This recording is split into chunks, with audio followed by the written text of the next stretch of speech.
Bonjour à toutes et à tous, nous allons revoir toutes les règles de calcul littéral sur un dernier exemple. La précédente vidéo concernant les règles de suppression des parenthèses se finissait sur cet exemple. Et je vous avais promis une explication, alors la voici. Dans cet exemple, j'avais expliqué qu'entre les parenthèses, il y a une multiplication. Donc, il faut s'occuper en priorité de cette partie grâce aux règles de double distributivité. Alors, je considérais ici que la double distributivité ne vous pose pas de problème. Et si ce n'est pas le cas, retournez voir les explications sur cette technique de calcul avant d'avancer. Alors, en développant, on obtient donc 4x fois 2, plus 4x fois 3x, moins 6 fois 2, et moins 6 fois 3x. Et le problème, c'est que ça, pour l'instant, c'est faux. Et oui. Et c'est la partie un peu délicate du calcul, je vais vous expliquer. Regardez bien cette soustraction. C'est une soustraction entre 3x et les parenthèses. Et regardez maintenant le calcul qu'on vient de faire.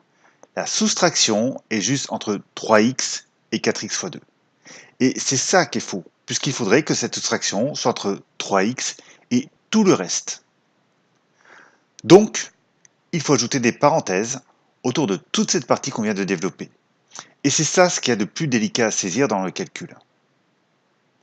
Le reste va être beaucoup plus classique. On réduit les produits. Je vous laisse regarder.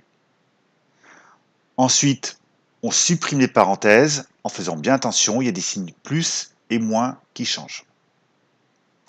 Et enfin, on réduit les sommes. Alors, il y a un seul terme en x au carré, qui est donc moins 12x au carré. Ensuite, il y a trois termes en x. 3 moins 8 plus 18, cela donne plus 13. Donc on obtient plus 13x. Et enfin, il n'y a qu'un seul terme sans x, et on obtient donc au final moins 12x au carré plus 13x plus 12. Voilà. Et pour conclure, je vous propose d'en faire un vous-même. Alors, je vous laisse à l'écran l'exemple qu'on vient de faire et les explications, et je vous propose de mettre sur pause le temps de développer et de réduire cette expression. C'est bon? C'est fait? Alors on corrige. On va d'abord développer ces deux parties. On va les écrire entre parenthèses, n'oubliez pas. On obtient ceci. Donc, regardez, et faites bien attention notamment aux signes plus et moins. Car ici, comme d'habitude, j'ai fait la règle des signes directement.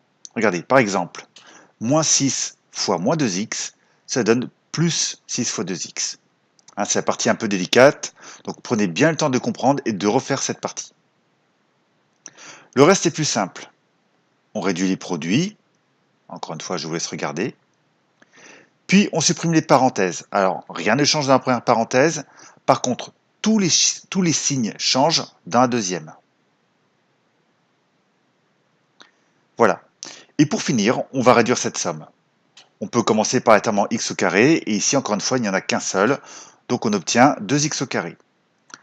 Ensuite il y a 3 termes en x, moins 8, moins 4, moins 12, ça fait moins 24, donc on obtient moins 24x.